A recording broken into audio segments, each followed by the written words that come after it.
ओम साई राम दोस्तों, मैं मीनाक्षी आप सभी लोगों का हार्दिक अभिनंदन करती हूँ साई अनुभूति चैनल में। और आज मैं आपके समक्ष उपस्थित हुई हूँ कुछ बातें करने। बहुत सारे कमेंट आते हैं, बहुत सारे कॉम्प्लीमेंट आते हैं और बहुत सारी क्वेरीज आती हैं इस चीज़ से रिलेटेड कि बाबा की साई सचरित्र कैसे पढ़े। और बाबा की साई सचरित्र ने बहुत बार पढ़ी है लेकिन हमारे अभी तक काम नहीं बना है। और दीदी बाबा की भक्ति कैसे पाएं, इस चीज़ से रिलेटेड बहुत सारी क्वेरीज होती हैं।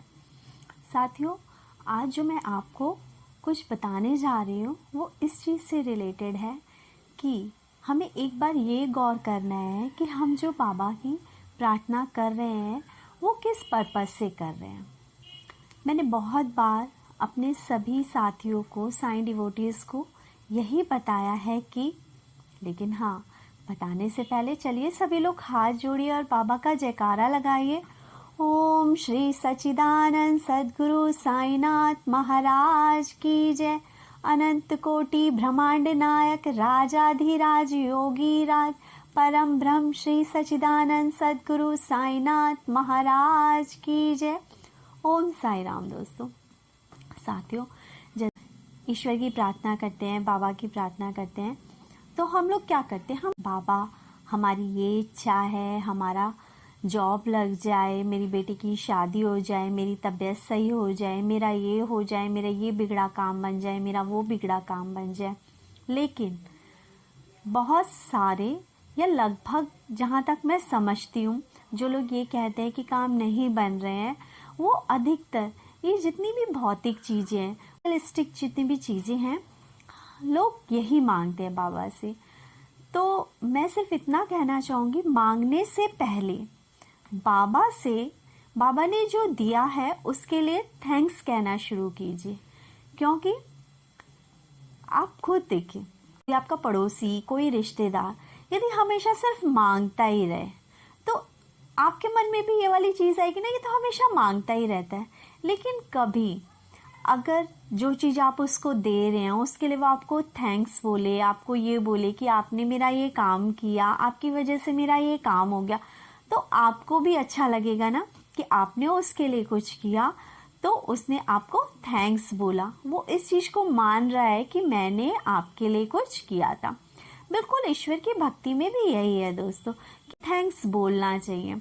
ईश्वर ने हमें रहने के लिए घर दिया है, खाने के लिए खाना दिया है, अच्छे कपड़े दिए हैं पहनने के लिए, जॉब दी है, अच्छा सुखी परिवार दिया है, उसके लिए थैंक्स बोलना तो बनता है।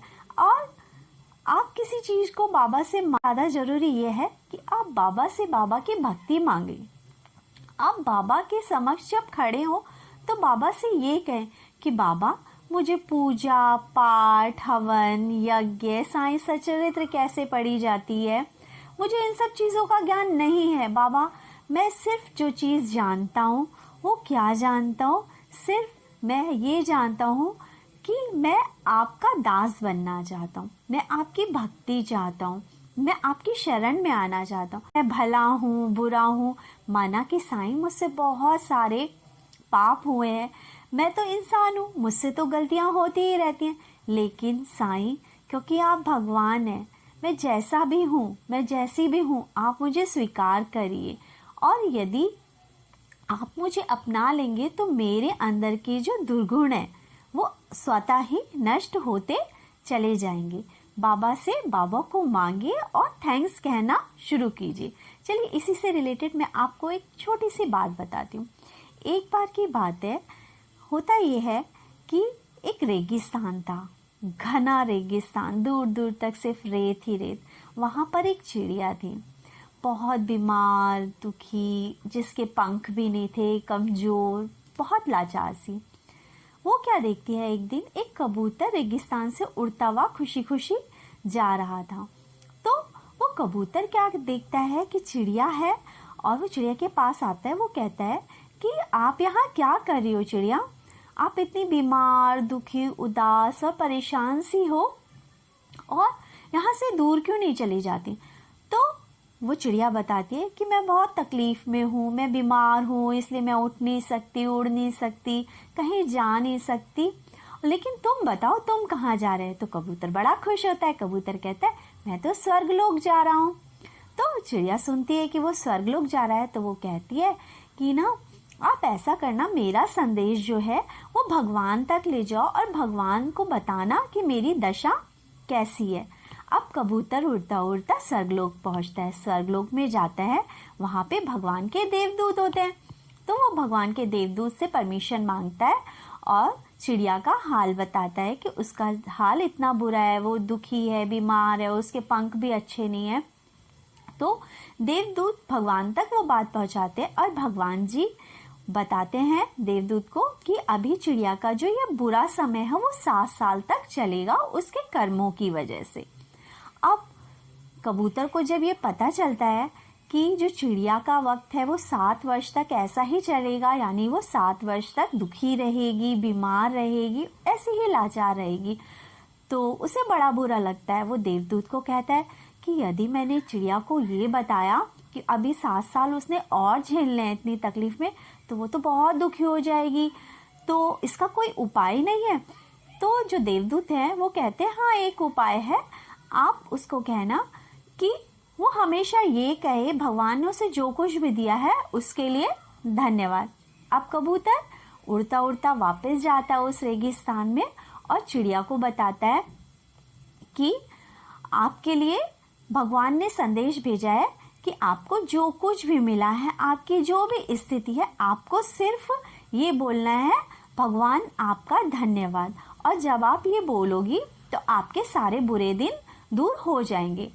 अब कबूतर, क्योंकि उसे उसकी केयर थी, परवाह थी, तो वो ये नहीं पता था कि उसे 7 साल तक ऐसा जीवन जीना है। अब कबूतर चला जाता है अपने शहर और चिड़िया वहीं रेगिस्तान में रहती है। अब चिड़िया बहुत परेशान, बहुत दुख की स्थिति में भी हर बात में ये बोलती, ईश्वर आपने मुझे जो दिया है उसके लिए धन्यवाद, ईश्वर आपने जो मुझे दिया है धन्यवाद। वो सुख दुख, हारी बीमारी सब में ईश्वर को धन्यवाद देने लगी। 7 दिन बाद क्या होता है, कबूतर वापिस आता है। वो क्या देखता है, चिड़िया तो बहुत खुश है, उसके नए पंख उगाए हैं, एक पेड़ भी उग गया है, वहाँ पे पौधा उगने लगा है एक, और पास ही छोटा सा एक तालाब भी बन गया है। वो चिड़िया के पास आता है और चिड़िया से कहता है, चिड़िया तुम तो बड़ी खुश नजर आ रही हो। तो चिड़िया कहती है, सब कुछ आपका ही कमाल है कबूतर भाई, मैं तो बीमार थी, लाचार थी, आप ही मेरे लिए मंत्र लेकर आए, आपने कहा था कि भगवान का धन्यवाद कहो, बस मैंने वही किया और उसी धन्यवाद के स्वरूप मुझे ये सब कुछ मिला है। अब कबूतर को कुछ समझ नहीं आता, कबूतर स्वर्गलोक जाता है। अब स्वर्गलोक में जाके वो देवदूत से पूछता है कि आपने कहा था कि चिड़िया के 7 वर्ष बहुत दुख में जाएंगे, लेकिन ये तो अभी जुमे जुमे 7 दिन हुए हैं और मैं देखता हूँ कि रेगिस्तान में तालाब आ गया है, रेगिस्तान में एक पेड़ उग गया है और उसके नए नए पंख उग गए हैं, वो तो बड़ी ही खुश है। अब देवदूत बोलते हैं कि तुमने जो उसे मंत्र दिया था धन्यवाद देने का, चिड़िया थोड़ा उड़ी तो उससे उड़ा नहीं गया, बहुत तेज धूप थी, वो ऊपर उड़ी और नीचे वो गरम रेत पे गिर गई। गरम रेत की तपिश उसे बहुत परेशान कर रही थी, लेकिन उसने फिर भी बोला, ईश्वर आपका बहुत बहुत धन्यवाद, आपने जो कुछ दिया है बहुत अच्छा दिया है। तपिश के कारण उसे प्यास लगने लगी। उसने फिर कहा, ईश्वर आपने मुझे जो कुछ दिया है उसके लिए धन्यवाद, आपका बहुत बहुत शुक्रिया। और भगवान ने जब उसकी इतनी तड़प देखी कि चाहे वो इतनी दुखी भी है लेकिन वो मेरा धन्यवाद कह रही है, वो मुझे थैंक्स बोल रही है, तो ईश्वर को उस पर दया आ गई और ईश्वर ने उसके लिए जलकुंड बना दिया, पेड़ लगा दिया और उसके नए पंख आने लग गए। ये सिर्फ एक धन्यवाद कहने का ही नतीजा है।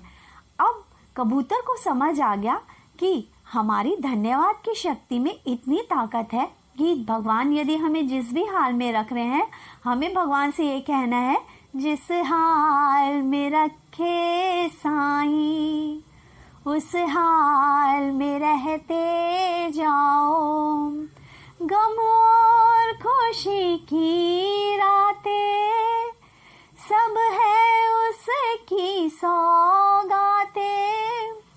देने वाला जो दे दे, हंस हंस के सहते जाओ। जिस हाल में रखे साईं। और धन्यवाद की शक्ति इतनी विशाल है और इतनी बड़ी है कि यदि आप ईश्वर की दी हुई चीज़ों के लिए धन्यवाद कहना शुरू करेंगे तो ईश्वर को एक ना एक दिन आपके दुख और तकलीफ़ों से आपको छुटकारा दिलाना ही होगा। इसीलिए सभी से कहती हूँ, प्रार्थना जब भी शुरू करते हैं तो भगवान से कहिए, थैंक्स भगवान, आज आपने हमें फिर से नया जीवन दिया है। बहुत से लोग बिस्तर से आज उठ भी नहीं पाए होंगे। थैंक्स साईं, आपने हमें खाने के लिए अच्छा भोजन दिया है। कुछ लोगों के पास ये भोजन भी नसीब नहीं है खाने को। थैंक्स साईं, आपने हमें कपड़े दिए हैं पहनने के लिए। कुछ लोगों के पास कपड़े भी नहीं है पहनने के लिए। छत दी है, उसके लिए थैंक्स। जब आप थैंक्स कहना शुरू करेंगे तो आप ईश्वर के चमत्कारों को खुद ही महसूस करना लग जाएंगे। और इसी के साथ दोस्तों, चैनल को ज़्यादा से ज़्यादा शेयर करें, लाइक करें, सब्सक्राइब करें। और साईं राम साईं श्याम, जग में साचा तेरो नाम। साईं राम साईं श्याम।